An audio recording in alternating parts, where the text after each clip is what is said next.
Hey guys, welcome back to another podcast episode.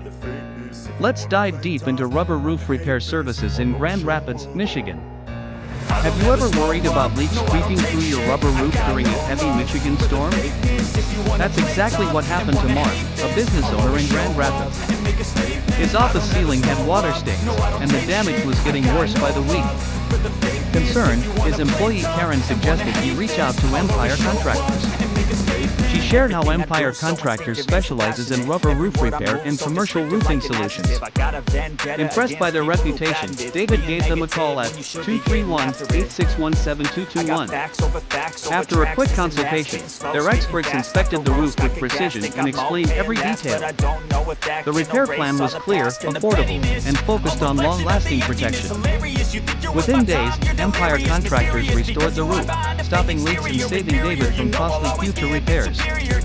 Now, David confidently recommends them to anyone needing reliable rubber roof repair from Empire Contractors. Visit www.roofsbyempire.com to learn more.